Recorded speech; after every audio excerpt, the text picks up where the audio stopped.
There was a man who had 3 sons, the youngest of whom was considered very silly, and everybody used to mock him and make fun of him. The eldest son wanted to go and cut wood in the forest, and before he left home, his mother prepared beautiful pancakes and a bottle of wine for him to take with him, so that he might not suffer from hunger or thirst. As he entered the forest, he met a gray old man who bade him good morning and said, "Give me a little piece of cake out of your basket and a drop of wine out of your bottle, for I am very hungry and thirsty." But the clever son replied, "What? Give you my cake and my wine? Why, if I did, I should have none for myself. Not I, indeed, so take yourself off." And he left the man standing and went on. The young man began cutting down a tree, but it was not long before he made a false stroke. The axe slipped and cut his arm so badly that he was obliged to go home and have it bound up. Now, this false stroke was caused by the little gray old man. Next day, the second son went into the forest to cut wood, and his mother gave him a cake and a bottle of wine. As he entered the wood, the same little old man met him and begged for a piece of cake and a drop of wine. But the second son answered rudely, "What I might give to you, I shall want myself, so be off." Then he left the little old man standing in the road and walked on. His punishment soon came.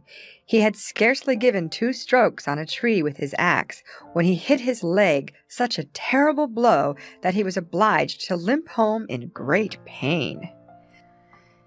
Then the stupid son said to his father, "Let me go for once and cut wood in the forest." But his father said, "No, your brothers have been hurt already, and it would be worse for you who don't understand woodcutting." The boy, however, begged so hard to be allowed to go that his father said, "There, get along with you. You will buy your experience very dearly, I expect." His mother, however, gave him a cake which had been made with water and baked in the ashes, and a bottle of sour beer. When he reached the wood, the very same little old man met him, and after greeting him kindly, said, "Give me a little of your cake and a drop from your bottle, for I am very hungry and thirsty." "Oh," replied the simple youth, "I have only a cake which has been baked in the ashes and some sour beer, but you are welcome to share of it. Let us sit down and eat and drink together." So they seated themselves, and lo and behold, when the youth opened his basket, the cake had been turned into a beautiful cake, and the sour beer into wine. After they had eaten and drank enough, the little old man said, "Because you have been kind-hearted and shared your dinner with me, I will make you in future lucky in all you undertake. There stands an old tree. Cut it down, and you will find something good at the root." Then the old man said farewell and left him. The youth set to work and very soon succeeded in felling the tree, when he found sitting at the roots a goose whose feathers were of pure gold. He took it up, and instead of going home, carried it with him to an inn at a little distance, where he intended to pass the night. The landlord had 3 daughters, who looked at the goose with envious eyes. They had never seen such a wonderful bird, and longed to have at least one of its feathers. "Ah," thought the eldest, "I shall soon have an opportunity to pluck one of them." And so it happened, for not long after the young man left the room, she instantly went up to the bird and took hold of its wing. But as she did so, the finger and thumb remained and stuck fast.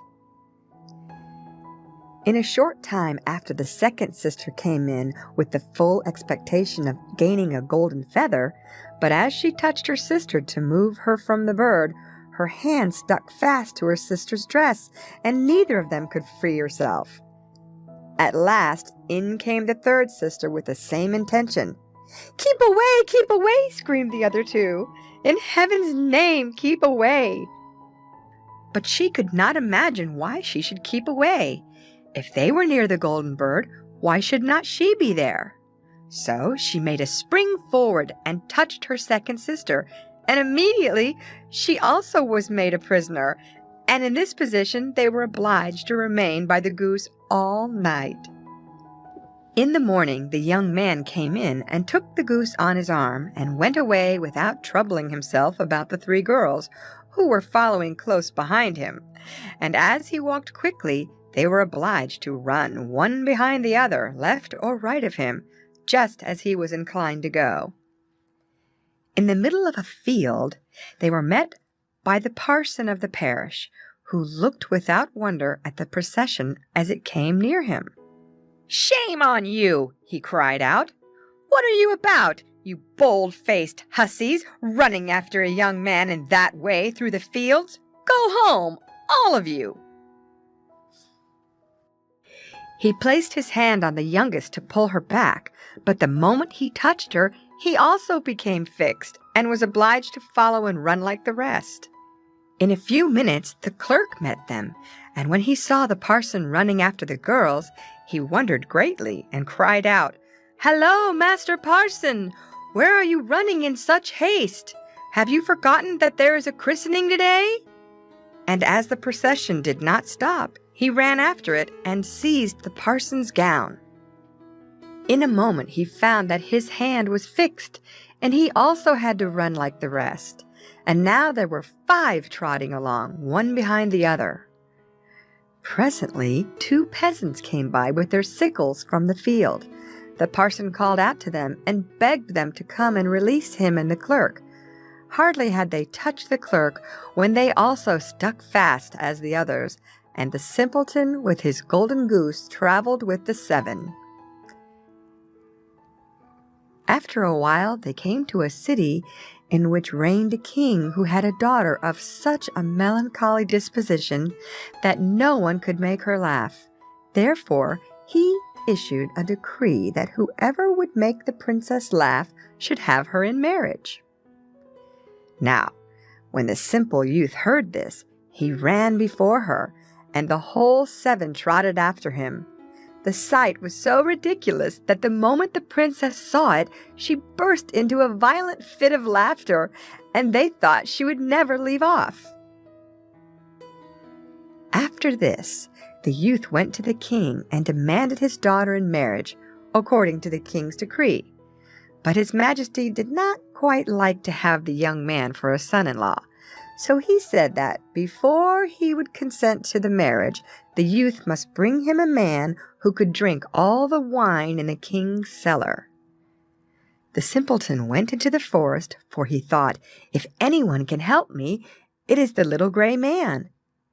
When he arrived at the spot where he had cut down the tree, there stood a man with a very miserable face.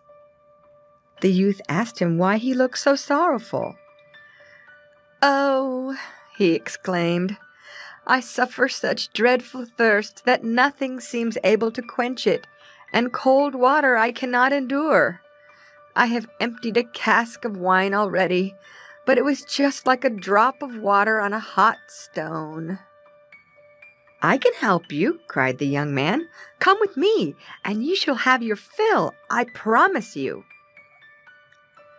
Upon this he led the man into the king's cellar, where he opened the casks one after another, and drank till his back ached, and before the day closed he had quite emptied the king's cellar. Again the young man asked for his bride, but the king was annoyed at the thought of giving his daughter to such a common fellow, and to get rid of him he made another condition. He said that no man should have his daughter who could not find someone able to eat up a whole mountain of bread.